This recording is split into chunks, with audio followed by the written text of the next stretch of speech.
Good morning, students. I am Sai sir with your economics classes. How are you, beta? I hope you will be fine. Okay, beta. Last chapter we have discussed on the topic consumer equilibrium. ये unit बड़ी important होती है, कम से कम 15 marks का इसमें से paper बनता है, तो काफ़ी लंबी है थोड़ी सी, क्योंकि कंज्यूमर इक्विलिब्रियम में हमने कई अप्रोचेस पढ़ी हैं, यूटिलिटी एनालिसिस, फिर आईसी एनालिसिस।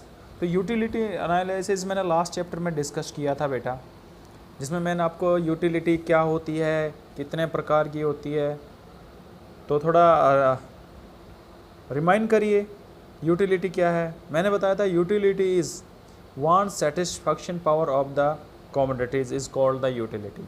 मैंने ये भी बताया था utility have a two type, TU यानी total utility, MU and marginal utility. तो बेटा आज हम डिस्कस करेंगे जो उसकी दूसरी अप्रोच है कंज्यूमर इक्विलिब्रियम की, IC यानी इंडिफरेंस करो। तो उससे पहले फिर मैं एक बार आपको करा देता हूँ कि कंज्यूमर इक्विलिब्रियम एक्चुअल में क्या है। What do you mean by consumer equilibrium? तो consumer equilibrium is a define as a situation when he maximise his satisfaction spending his given income across different goods and given prices. यानी consumer जो है वो वहाँ पे होता है कि जहाँ पर वो अपनी जो इनकम है वस्तु की कीमत दिए होने पर, उसकी जो अपनी कीमत है वस्तु की, उसको खर्च करने पर उसको जो सबसे ज़्यादा संतुष्टि मिलती है, तो वो जो है वहाँ पर कस्टमर जो है सेटिस्फाई होगा।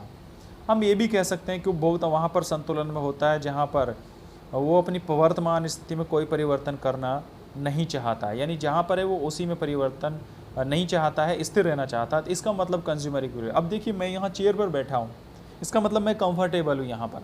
अगर मुझे कोई प्रॉब्लम होती तो मैं मूवमेंट करता, हटता, इससे दूसरी चेयर्स पे जाता। इट मीन्स कि आई एम सेटिस्फाई, मैं यहाँ संतुष्ट हूँ। तो हम इसकी डेफिनेशन ऐसे भी दे सकते हैं कि उपभोक्ता संतुलन वह स्थिति होती है जहाँ पर वो अपनी वर्तमान स्थिति में कोई परिवर्तन करना नहीं चाहता है, वहाँ उपभोक्ता संतुलन कहलाता है। तो बेटा अब कंजम्पशन इक्विलिब्रियम, कंज्यूमर इक्विलिब्रियम हम पढ़ रहे थे, हमने इसकी अप्रोच पढ़ी थी, हमने यूटिलिटी अप्रोच पढ़ ली थी, कार्डिनल एंड ऑर्डिनल यूटिलिटी। तो अब आज हम बात करते हैं इंडिफरेंस करो की। एक्चुअल में इंडिफरेंस करो क्या है। दूसरी, इससे पहले हम थोड़ा सा और कर लेते हैं, एजम्पशंस पढ़ लेते हैं। Assumption of indifference analysis of consumer equilibrium, यानी जब हम इंडिफरेंस करो के माध्यम से उपभोक्ता संतुलन का वर्णन करते हैं तो उसकी कुछ मान्यताएं होती हैं, तो उनको हम मान्यता या एजम्पशंस बोलते हैं। तो कौन कौन से हम देखिए। तो पहली एजम्पशंस है हमारी, money income of consumer is given and does not change. सबसे पहले कि जो उपभोक्ता है उसकी आय दी हुई होती है, उसमें कोई परिवर्तन नहीं आता। अगर उपभोक्ता की आय में परिवर्तन हुआ तो कंज्यूमर इक्विलिब्रियम का अनुमान हम इंडिफरेंस करो के माध्यम से नहीं लगा सकते हैं। इसलिए अगर हम कंज्यूमर इक्विलिब्रियम का अगर अनुमान हम लगाते हैं इंडिफरेंस करो के माध्यम से, तो उपभोक्ता की आय को दिया हुआ माना जाएगा और उसमें कोई परिवर्तन नहीं आएगा। उसके बाद है बेटा दूसरा, जिसको हम इसी assumption of IC analysis of consumer equilibrium के ही माध्यम से B पॉइंट कह सकते हैं। The consumer spend his income on two goods which are substitute of each other, यानी उपभोक्ता अपनी आय को केवल एंड केवल दो ही वस्तुओं के ऊपर खर्च करेगा, और वो वस्तु एक दूसरे के सब्सटीट्यूट होनी चाहिए, प्रतिस्थापन होनी चाहिए। अदरवाइज ये नहीं है तो इंडिफरेंस करो के माध्यम से जब हम उपभोक्ता संतुलन का जो वर्णन करते हैं वो सही नहीं आएगा। तीसरा पॉइंट है बेटा हमारा, द कंज्यूमर इज रैशनल। बिल्कुल, कंज्यूमर जो है अक्लमंद होना चाहिए, पागल नहीं होना चाहिए। पागल कंज्यूमर को हम इकोनॉमिक्स में काउंट नहीं करते हैं। यानी consumer is rational, he always try to maximize his satisfaction in given situation. यानी ऐसा नहीं होना चाहिए कि कोई आपसे कहे कि आप पूछे किसी से भैया बनाना कितने रुपए किलो हैं, वो कहेगा कि जी 25 रुपये किलो, नहीं कहेगा ना है जी 40 रुपये किलो लूँगा मैं तो वो फिर क्या हो गया, वो पागल हो गया है, वो रेशनल नहीं है। कि एक रेशनल जो है वो ये चाहता है हमेशा कि जितनी मैं इनकम स्पेंड कर रहा हूँ मुझे सेटिस्फेक्शन उससे ज़्यादा मिलना चाहिए। He always try to get the maximum satisfaction. तो ये पॉइंट हैं, ये एजम्पशन है जो इंडिफरेंस करो की। अब बात आती है बेटा इंडिफरेंस करो। इंडिफरेंस करो क्या है, बहुत लंबा थोड़ा टॉपिक पड़ेगा हमारा, हम थोड़ा थोड़ा करके करेंगे।